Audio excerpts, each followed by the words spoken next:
Sabe, a história do átomo é muito mais do que uma simples aula de ciências. Pensa nela como uma das maiores histórias de detetive de todos os tempos. É uma busca de milênios para responder a uma pergunta bem fundamental: do que tudo é feito? Então, bora começar essa investigação.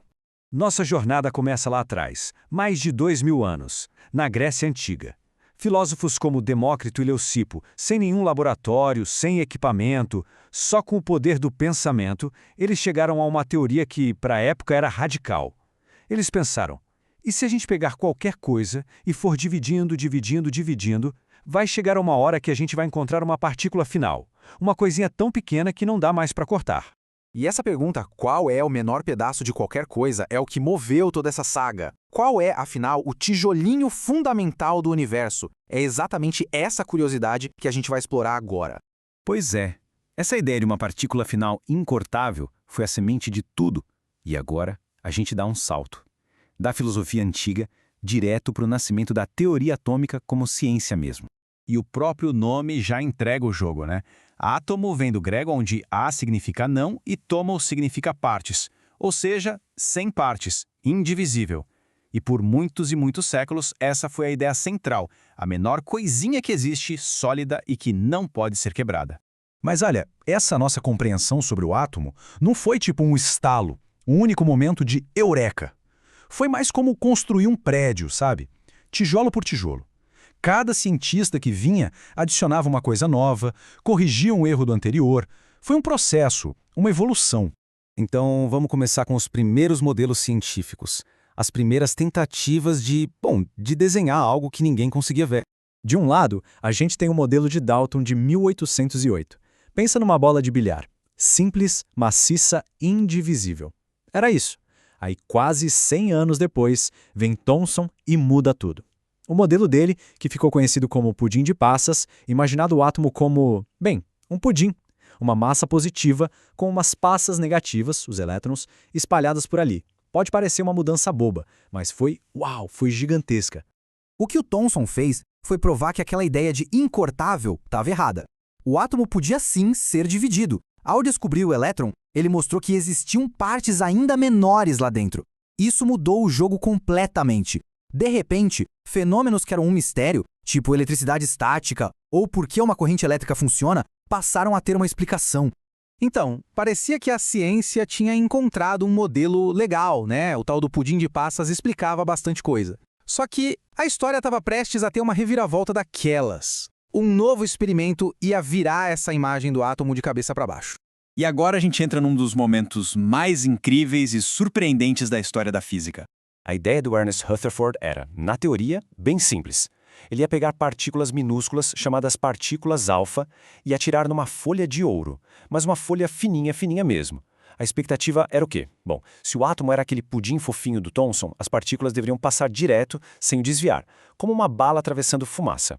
Só que o resultado foi inacreditável. A grande maioria das partículas passou reto, como eles esperavam. Mas, para surpresa de todo mundo, poucas desviavam. E o mais bizarro, uma ou outra simplesmente ricocheteava, voltava para trás. O próprio Rutherford descreveu o choque dizendo que era como atirar uma bala de canhão num lenço de papel e a bala voltar e te atingir. Não fazia sentido nenhum.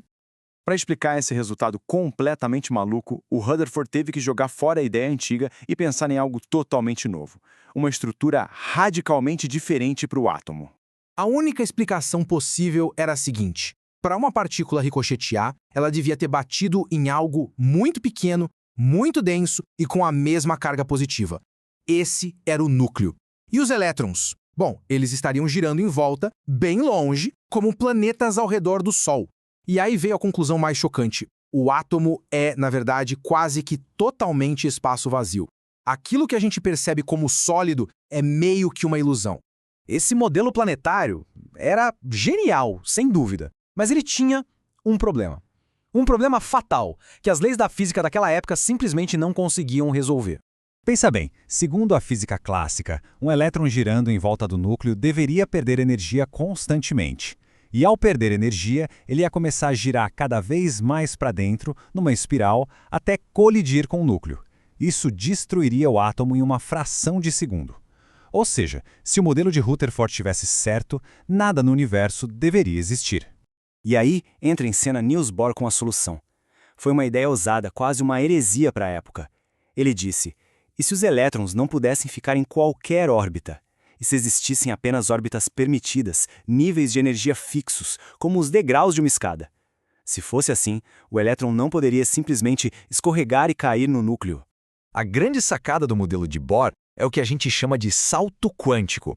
Um elétron pode pular para um degrau de energia mais alto, mas só se ele absorver a quantidade certinha de energia. E o mais legal, quando ele volta para o degrau original, ele devolve essa energia que pegou, emitindo um pacotinho de luz, que a gente chama de fóton. E aí vem a parte mágica. É por isso que o mundo tem cor. O verde da grama, o azul do céu, o vermelho de uma maçã. Tudo isso é, na verdade, a luz que vem de incontáveis átomos fazendo essa dança quântica o tempo todo. Cada cor que a gente vê é um tipo específico de salto de elétron acontecendo. Então, o modelo de Bohr foi incrível. Salvou o átomo do colapso e ainda explicou as cores. Mas a história não para por aí. Ela estava prestes a ficar ainda mais esquisita. Bem-vindos ao mundo da física quântica. Essa tirinha aqui brinca com uma ideia que resume perfeitamente o próximo grande passo, o princípio da incerteza de Heisenberg. Basicamente, as regras do jogo no mundo subatômico são completamente diferentes das regras aqui do nosso mundo. O que esse princípio diz é algo que buga a nossa cabeça. É impossível saber, ao mesmo tempo, a posição exata e a velocidade exata de um elétron. Por quê? Porque para ver o elétron, a gente precisa interagir com ele, por exemplo, jogar luz nele. Só que, ao fazer isso, a gente altera o movimento dele. Então, aquela ideia de uma órbita bonitinha, um caminho certinho, vai por água abaixo. O melhor que a gente consegue fazer é apontar para uma região e dizer: o elétron provavelmente está por aqui, numa espécie de nuvem de probabilidade. E aí, a gente fecha o ciclo. Olha só que jornada. A gente começou com uma bola de bilhar, sólida e inteira. Daí fomos para um pudim de passas. Depois para um sistema solar em miniatura e, finalmente, chegamos nessa nuvem de probabilidade. Cada um desses passos deixou a nossa imagem do átomo mais clara e, ao mesmo tempo, muito, muito mais estranha. E tudo isso nos leva a uma última pergunta para a gente ficar pensando. Se os átomos são mais de 99% espaço vazio, como pode a cadeira onde a gente senta, a nossa mão, o mundo ao redor parecer tão sólido? Por que a gente não atravessa as coisas? A resposta está nas forças que agem nesse vazio, um lembrete incrível de como a realidade que a gente percebe é muito mais complexa e maravilhosa do que parece.